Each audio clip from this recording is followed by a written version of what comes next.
Dah. Halo semuanya, di sini kami dari kelompok 5 perkembangan peserta didik akan menjelaskan mengenai perkembangan emosi. Sebelum menjelaskan mengenai materi perkembangan emosi, kami akan memperkenalkan diri kami masing-masing. Perkenalkan, nama saya Ika Nadia Ninggulan. Saya Febrianti Katrin Tangkubulun. Nama saya Renaldi Andreas Sinaga. Di sini kami akan menjelaskan mengenai perkembangan emosi.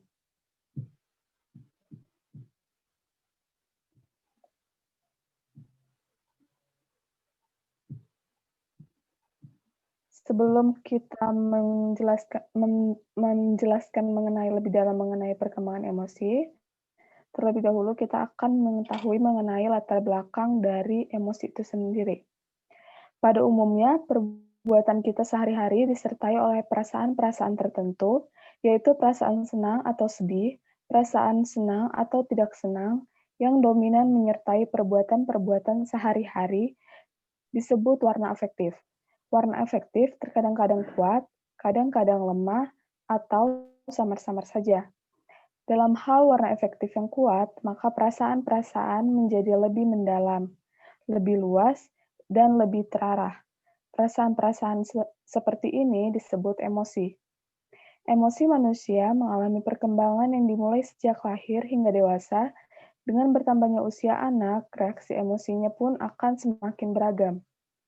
Reaksi emosional dapat berkembang menjadi kebiasaan sehingga mempengaruhi perkembangan nilai, moral, dan sikap individu ataupun peserta didik.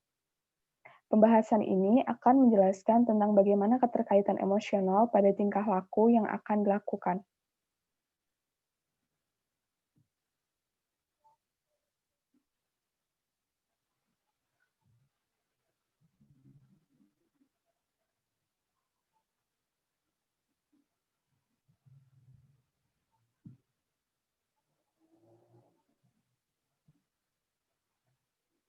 Perkembangan emosi.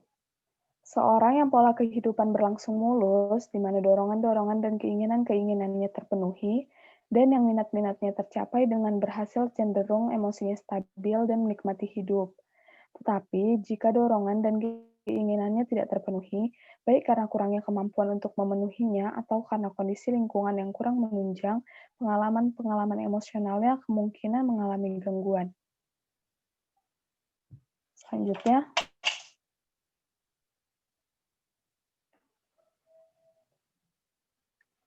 perasaan dan emosi adalah bagian dari keseluruhan aspek psikis manusia.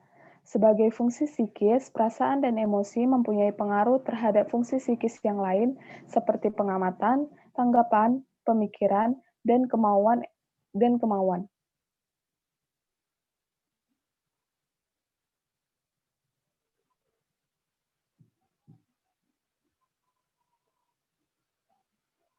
Emosi adalah perasaan intens yang ditunjukkan kepada seseorang atau sesuatu.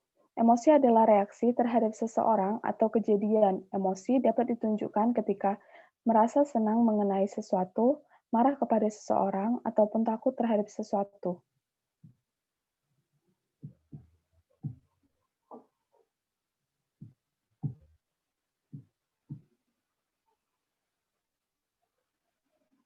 Hubungan antara emosional dengan nilai, moral, dan sikap adalah dorongan emosional yang dapat mempengaruhi pemikiran-pemikiran dan tingkah lakunya. Karena itu, seorang individu dalam merespon sesuatu lebih banyak dia arahkan oleh penalaran dan pertimbangan-pertimbangan yang objektif.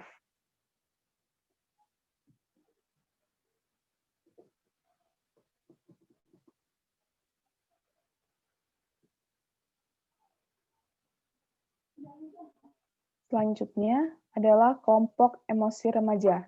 Yang pertama, amarah.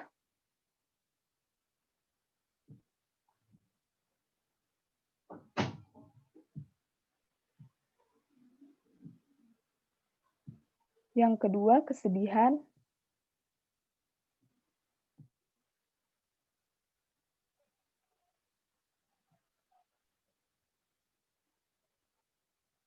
Yang ketiga, rasa takut.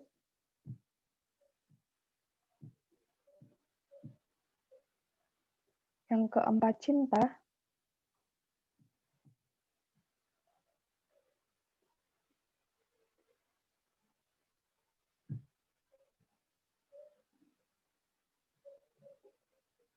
Yang kelima, terkejut.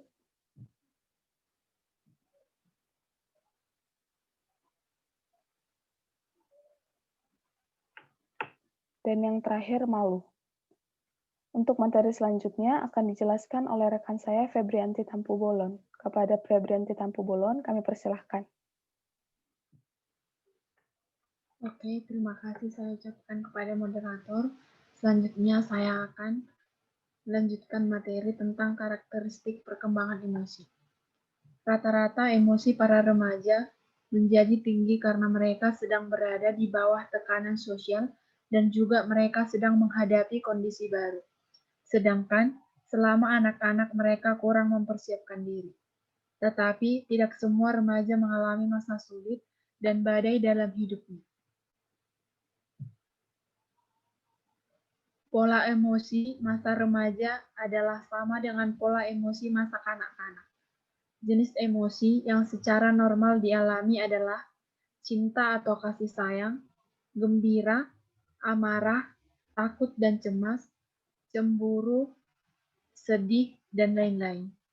Perbedaannya terletak pada macam dan derajat rangsangan yang membangkitkan emosinya, dan khususnya pola pengendalian yang dilakukan individu terhadap ungkapan emosi mereka.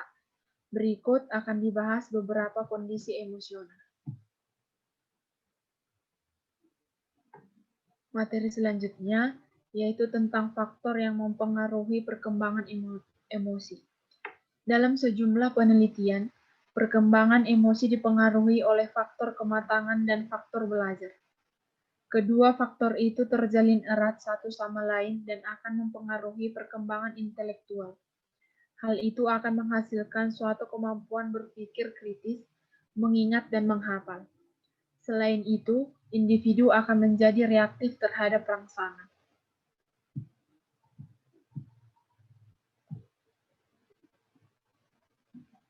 Selanjutnya, metode-metode yang menunjang perkembangan emosi dalam faktor belajar. Yang pertama yaitu belajar dengan coba-coba. Yang kedua, belajar dengan meniru. Yang ketiga, belajar dengan cara mempersamakan diri. Yang keempat, belajar melalui pengondisi. Yang kelima, belajar di bawah bimbingan dan pengawasan. Selanjutnya saya kembalikan kepada moderator. Untuk materi selanjutnya akan dijelaskan oleh rekan saya Renaldi Andreas Sinaga. Kepada Renaldi kami persilahkan. Hubungan antara emosi dan tingkah laku serta pengaruh emosi terhadap tingkah laku. Dalam perkembangan sosial para remaja dapat memikirkan perihal dirinya dan orang lain. Pemikiran itu terwujud dalam refleksi diri yang sering mengarah ke penilaian diri dan kritik dari hasil pergaulannya dengan orang lain. Dengan refleksi diri, hubungan dengan situasi lingkungan sering tidak sepenuhnya diterima, karena lingkungan tidak senantiasa sejalan dengan konsep dirinya yang tercermin sebagai suatu kemungkinan bentuk tingkah laku sehari-hari. Pikiran remaja sering dipengaruhi oleh ide-ide dari teori-teori yang menyebabkan sikap kritis terhadap situasi dan orang lain, termasuk orang tuanya. Setiap pendapat orang lain dibandingkan dengan teori yang diikuti dan diharapkan.